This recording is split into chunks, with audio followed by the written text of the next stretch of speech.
Ladies and gentlemen, it's now a very special moment because we are very honored to have with us today Markus Rehm. He's a trailblazing German athlete celebrated for his quite extraordinary talent in long jump and sprinting. He's clinched multiple Paralympic gold medals. I think you've actually even got your gold medal with us today, so you're going to show it to us. You're absolutely right to show it off. The last one was in Paris at the Paralympic Games. You've set so many world records, including remarkable jumps exceeding 6 meters. Your incredible achievements have not only redefined the limits of what is possible in adaptive sports, but you've also sparked important conversations about inclusivity and the use of technology in athletics. With a passion for pushing boundaries and inspiring others, Markus continues to be a beacon of determination and resilience in the sporting world. I think we've just made it sure that we can hear you right with your microphone. So please, ladies and gentlemen, a Riesenapplaus für Markus Rehm. Thank you. Thanks for being here.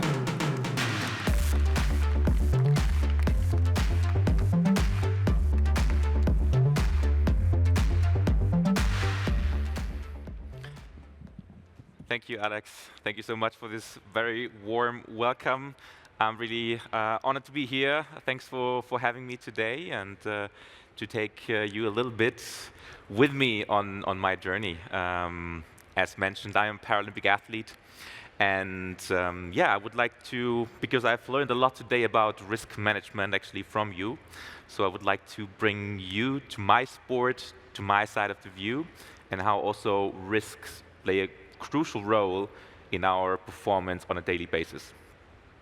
So yes, I'm a Paralympic athlete. Why I'm a Paralympic and not an Olympic athlete, to this will come in a second.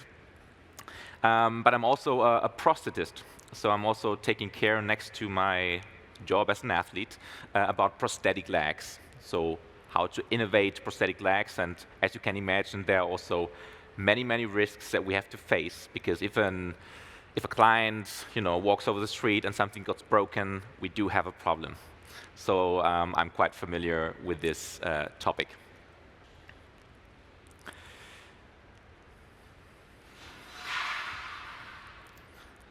Now it's working. Great. So yeah, as a Paralympic athlete, I would like to take you a little bit on my journey, as I mentioned, why I'm a Paralympian and not an Olympian. Well, I started as an Olympic athlete, not on this level actually, but I started when I was a kid, when I was 6 years old. I started doing athletics. And I always loved to run fast. I was always the sporty guy in my class. And yeah, I also did the long jump back then. This picture was done when I was 12 years old. On the right side, we can see a picture that was done a little bit later. Luckily, I jumped a bit further. I got a bit taller, I got a bit wider. And yes, one thing which is quite clear to see, something changed on my leg. The only similarity, I think, is still that I'm doing the long jump and impression in my face. I think that stays probably for the rest of my career. So I actually brought it with me, the tool that I'm using nowadays to jump. Because as you can see here, especially in the front rows, this is what I use on a daily basis, which is like a normal prosthetic leg. If I would wear long trousers, you probably would not see that I'm wearing prosthetic leg. If I wear this one, I think it's quite obvious. So probably many of you have seen this one, right? Yeah. Okay, I see nodding heads. Yes, so this is the sporting prosthesis. So the difference between the sporting and the everyday prosthetic, it's like, this one is made for walking and this one is made for jogging. If I would jog with this one or sprint with this one, it would look not very smooth. If I walk with this one, it would not look very smooth, but if I start running, then it becomes, more dynamic. So that's the biggest difference actually between those two. And of course, we have here some spikes underneath. And if I would wear it here, I think the owner would not like me much because, they're quite sharp. Have anyone an idea how much pressure actually goes into prosthetic leg? If you take off, if you do the long jump, you run 45 meters, you do the takeoff. Any idea how much pressure a prosthetic leg has to cope with? So it's around 650 kilos. So if you're interested, you can try it later to see how much you can actually bend it. And if you do more than 3 centimeters, then the dinner tomorrow is on me. So try it out.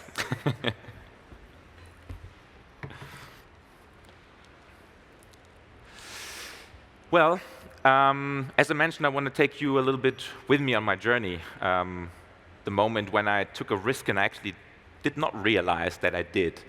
And this is a little trigger warning for those who can't see pictures from the hospital or can't hear about accident stories. Now there's one coming. I'm just saying it because we had some issues earlier. Well, it was 2003 when my, I would say, Paralympic career started. I was with my family together. It was school holiday, right at the beginning of the school holiday. I went with my family to a campsite in Germany where we had our caravan standing. So we went every weekend basically there, spent our weekends, and then went back home for, daily life. We also had a little motorboat, so we really enjoyed doing water sports. And one day in August 2003, I asked my dad to go one more time back on the water. It was right before dinner, and the sun was slowly going down, and I thought, this is the moment, because as you can see on the picture, it was basically exactly this situation. The water was super smooth, just perfect conditions to go on the water. So I grabbed my board, my wakeboard. Everybody knows what wakeboarding is, right? Yeah? So basically snowboarding on the water behind the boat. So I took my board, put my life jacket on, and jumped right into the water. And then you get the rope, the handle, and my dad started to drive and pulls me behind him. So in wakeboarding, the thing is, the bigger the wave of the boat, the bigger are the jumps. So that's why I invited many friends, a lot of family, to make the boat as heavy as possible. So my dad's 140 horsepower engine struggled a little bit. But the wave was big enough to do some nice jumps. So that's what I did. So I used the wave of the boat to do some jumps. And during one jump, I lost control. I fell into the water. And until this moment, actually nothing outstanding. The motorboat usually makes a huge circle around you and picks you up again. Well, in this moment, I was looking towards the boat that was, pulling me, and I've seen something different. Everybody was getting up, waving, screaming, and I thought, what's going on? What's wrong? And I just turned my head, and I could see a different boat coming right towards me. So I realized that this was a pretty close call. I could see they was really steering straight at me, and I had my board on my legs, I had the life jacket on, so swimming and diving under the water was basically impossible. And I just tried at the last moment, I tried to get out of the water, and at the very last moment I tried to push my board against the bottom of the boat, but of course there was not a big success. So the soak dragged me under the water, and I heard a loud noise, and the next thing that I remember is that I opened my eyes and I could see what just happened. I got hit by the engine of the motorboat. So my family actually reacted super well, and my uncle straight took me out of the water, and he stopped the bleeding with the ropes that we had on the boat, so basically saved my life with this act. And to be very honest, the most thing that I remember about this moment was not how it looked like, how much pain I had. The moment is that I could hear my dad's voice. So my dad is usually a very calm person, and I never really see him out of control. I think this was the first moment when I heard in his voice that he doesn't know what to do next.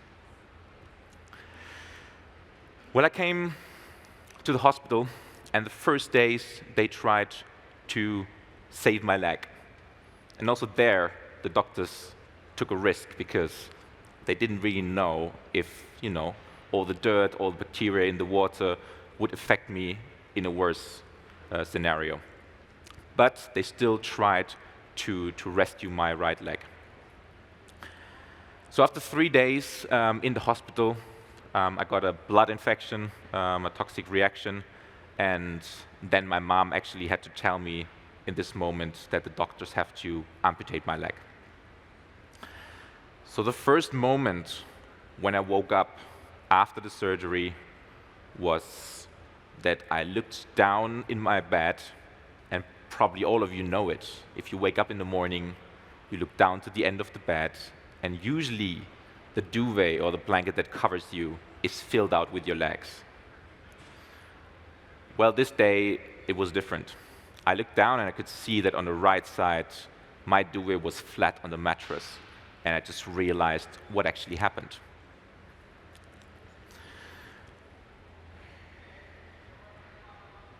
So after the amputation, it was actually my favorite spot. So I was always very well connected to water, and there was a little pond right next to the clinic, and I really enjoyed sitting there, just watching the fishes inside.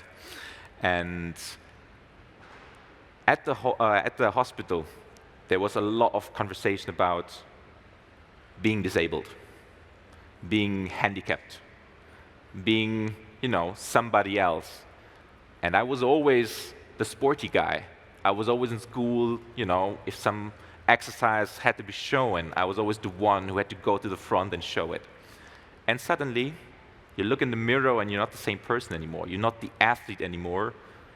You're kind of handicapped. And this is something that you definitely don't want to hear.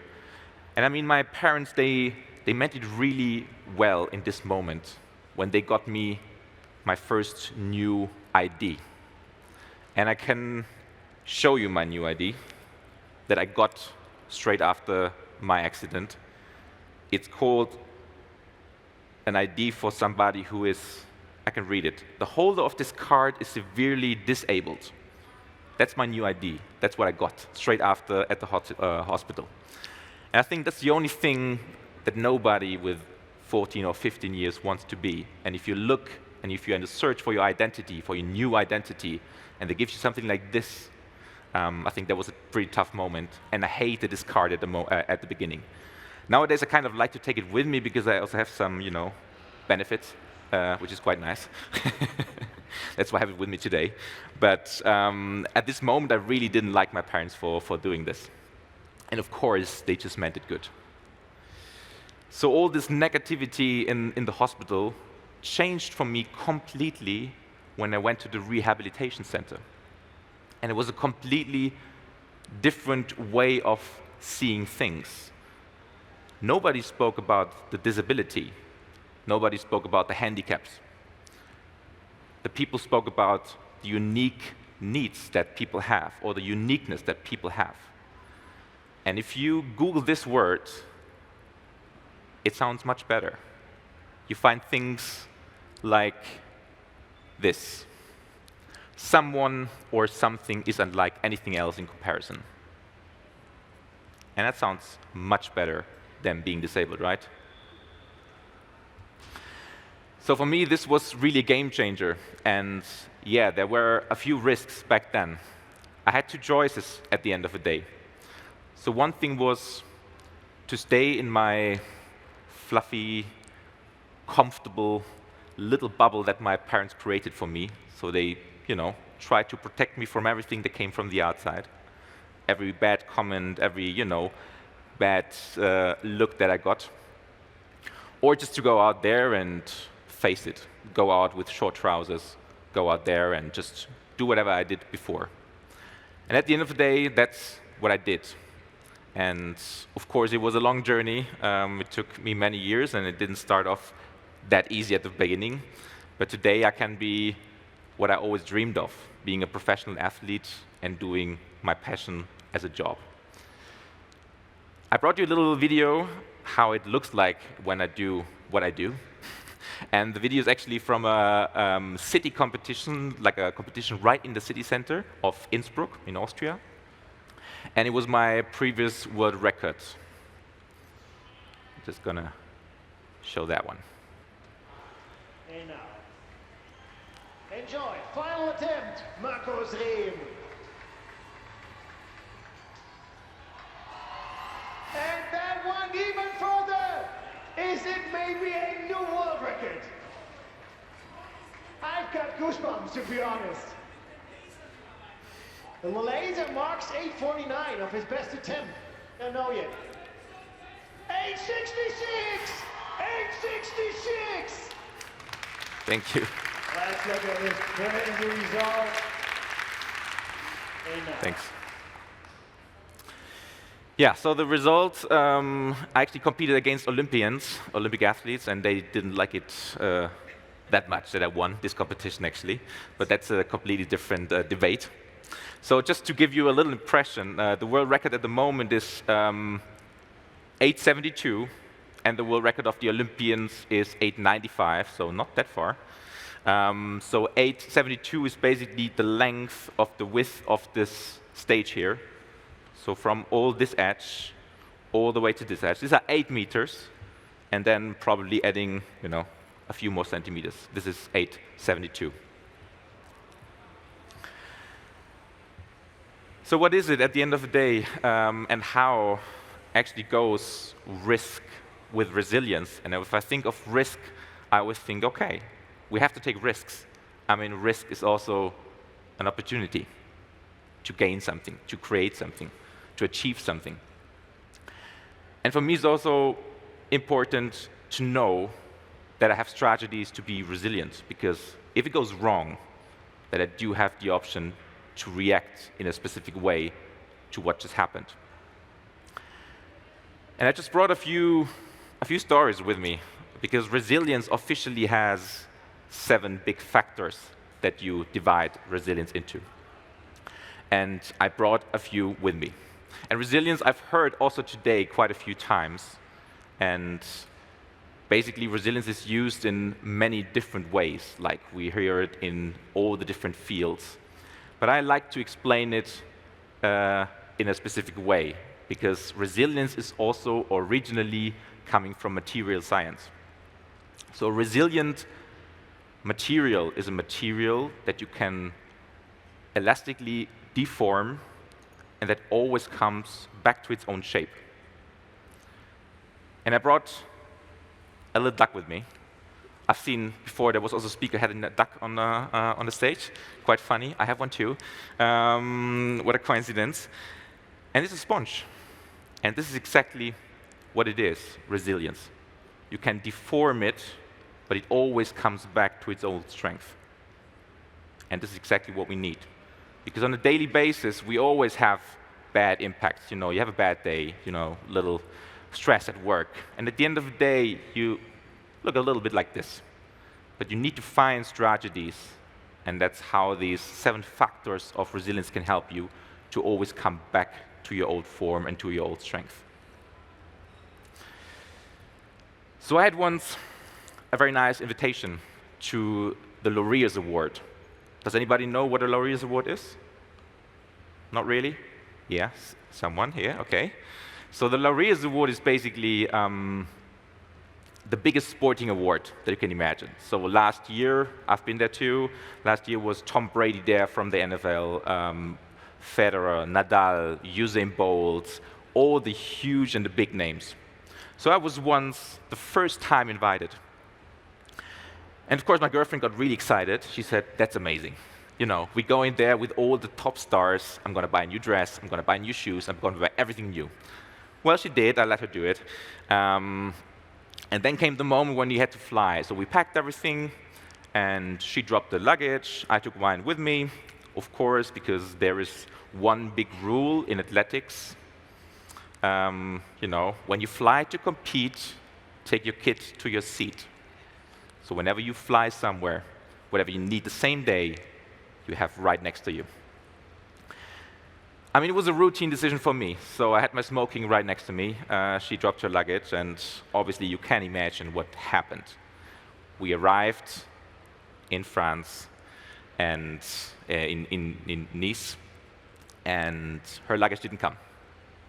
Well, after the first little discussion with the people over there, they promised that the luggage will be there right before the event starts.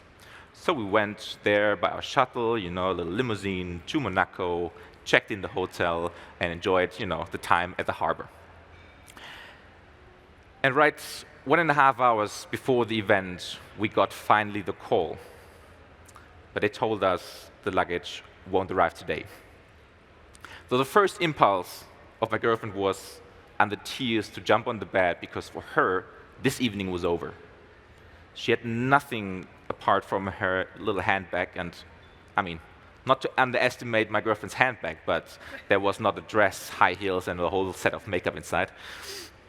So she knew for her, this evening is over. So same impact, completely different output. Because for me, I looked on my watch and said, 1.5 hours, this is going to be tight. This is going to be tight to go out there and buy all the things new. And it was so funny, because for me, there was not even a chance that we are not going there together. And for her, the evening was already over before it started. So yeah, I had to, try to motivate her a little bit, and I promised her, come on, let's try it. We go out there, I buy you a new dress, I buy you new shoes, let's go. All right, we started, and who been to Monaco? Yeah, quite a few, okay. You know how it looks there. If you come out there, you see the first brands, Gucci, Versace, Prada. This was the moment when I started to cry, because I knew I have to buy her a new dress and new shoes and all those things. But this is actually the funny thing. It was the same impact, but two complete different reaction in this moment.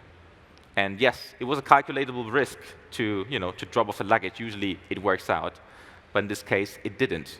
And that's how important resilience is, to stay mindful in the situation, and just focus on the results, and just to focus and stay in the power to make smart decisions. Second thing of resilience is emotional stability. And for us, it's a crucial thing. Because if you go in for a competition, especially as a defending world champion, as a world record holder, you risk it all. If you go somewhere, you have to win or you will lose. There's nothing, happening if you become second or third. Nobody cares. If you won gold before, you have to win again, otherwise you lose. Happened also to one of my colleagues. We went to Christchurch to the World Championships back then, a few years ago. And my teammate, she was also a long jumper. She was a world record holder, and she was a gold medalist in the long jump. Even in training, we've seen her jump, and she even broke the world record in training, which is obviously not official, but she did. And we knew she's in a top shape, and she's going to perform on the very highest level. So we were there, competition started, we were on the stands, just watching her. And after the second of 6 attempts, so we have 6 attempts in long jump, after the second attempt, her competitor jumped 7 centimeters further than her and took away the world record. So we were actually quite relaxed on the stands, because we knew, oh man, she did it also before in training, and today we have amazing conditions. She can do that too. But after the second attempt, we looked down to her, and the first tear was running over her cheek. First of all, we thought she must be injured. And we sent our physio to her. We called our doctor, and we went down to her and said, what happened? What do you need? How can we help you? And she just replied, what will my family say? What will my sponsors say if I'm going to lose today? So after the second of 6 attempts, for her, the competition was already over, because she could not handle this situation. And for us in sports, it's actually very crucial. And many of us use emotions to perform on the highest level. And personally, for me, I do have a special playlist. So it's called the Final Playlist. And on this playlist are exactly 3 songs. These are still my secret. So I was asked often about them, but I think for nobody else will have this, will mean this song so much than to me. And it's called like an anchor technique from NLP. So you anchor good emotions into something, a picture, a talisman, or in my case, music. And you try to use these emotions that you anchored in the moment right when you need it. So for me, this was a very nice learning, seeing her competing there and being done after the second of 6 attempts. And she went home without a medal as the world record holder. But the story has a nice ending. Just in Paris, not so long ago, 6 weeks ago, she won again the gold medal, and even with a world record. So she found her way and she found her strategies back to resilience. Yeah, third and for me, last point today is focus on the goals. And my biggest goal back then, when I came back home with my brand new prosthetic leg and it didn't fit that well as it did today, I wasn't walking as well as I was walking today. But when I came back home, I just wanted to be the guy that I was before. And I just realized people treated me completely different. People didn't know how to talk to me.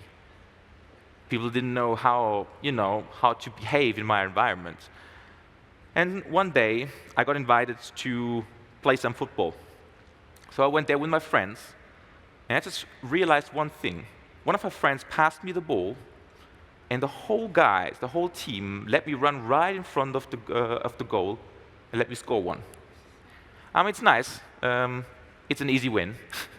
But basically, that's exactly not what I wanted, because they treated me different. They treated me on a different level. They put themselves higher than me. It was not an eye level. They said, oh, this poor guy, let him score a goal, so he's going home happily. So what did I do? One thing, I could just enjoy the situation and score a few goals and win with my team. But I kind of didn't like the situation. And I kind of didn't like how they treated me. What did I do next time? I put on long trousers. Why? Just not to remind them that I'm wearing a prosthetic leg. Because nobody was tackling me, nobody was falling me. But suddenly they did. And this is exactly what I wanted. So nobody let me run right in front of the goal, and I even got really badly tackled, so I kind of lost a bit my leg, and my opponent was so sorry. He said, oh, I'm so sorry. Are you okay? And I mean, I had a little scratch here in my socket, but he had a bloody shin. So, whose problem is it at the end of the day? So focusing on the goal was, for me, very important because, yeah, I mean, there are two things you can do. Stay in your little bubble and be comfortable, or just go out there, but with all the positive and negative effects. So in my sporting career, the biggest goal was to make as many pictures as this one. Winning, being successful in what you do, and standing on the top of the podium, listen to the national anthem, and best case, get a very heavy medal just like this one around your neck. That's what. Thank you.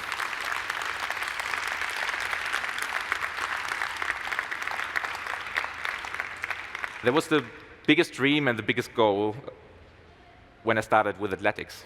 When I started again with athletics, to say it like this. And it's actually quite heavy and a beautiful one. But over the years, basically the goal also changed. The goal changed a little bit towards inclusion in sports, towards meeting each other on eye level. And we still have this trouble in professional sports. There's not really an inclusion. And I always ask myself, why do we have to separate the Olympic and the Paralympic Games so drastically? Why do we have to close one event and open another one? Why we can't make right in between these two events a connecting event where we get down the Olympic flame, we do a little race in the stadium. We have 8 lanes, we have 8 nations, 2 Olympians, 2 Paralympians. We have a race, we have a competition as to combine these events, and the winner of the competition goes back and puts the fire back on. That would be, a nice idea that I'm still hoping we will see it one day. So the goals changed also towards motivating others. And I brought you a little example from one of my favorite clients. So as I mentioned, I'm a prosthetist. I'm building prosthetic legs. And usually they're kind of high-tech. But in this case, it's all the other way around. Because my client was hit by a truck when he was 7 years old. He lost both of his legs. But for me, he's one of the actually greatest role models. His parents told me once that I'm his role model. I think I'm a bigger fan of him than the other way around. And he came to me right before Carnival. And we Germans like to dress up, do funny costumes. And he came to me and said, Markus, I want to tell you a secret. I have a very cool idea for a costume for Carnival. And you need to help me. And I'm going to show you how it looked like. He wanted to be a pirate, and he wanted to be a pirate with a real wooden leg. And obviously, my boss would hated me for this. I mean, now she knows, but back then, because we have laws in Germany about prosthetic legs, and if I sent him out like this, he was walking on it actually. So he was the star on his carnival party. And for me, one of the greatest examples how resilience can look like, and how people take the risk and go like this on a carnival party, because not everybody will like it. But he just went out there with a wooden leg, and he was the star of his party. Yeah, I want to close my little session here with a phrase, with a little rhyme that I found to the subject, and I think it really sums it up at the end of the day. When risks are clear, we stand prepared.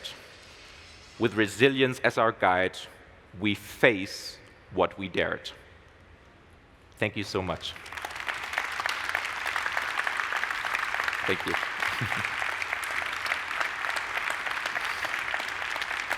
Thank you. Thank you so much.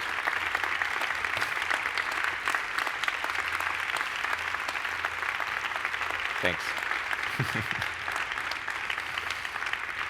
Thank you. Thank you very much indeed, Markus. My goodness, we've learned quite a lot about world geopolitics, about climate change, and we've also had an incredibly inspiring lesson in humanity. Thank you very much indeed. Once again, Markus Rehm, vielen Dank. Das war wunderschön.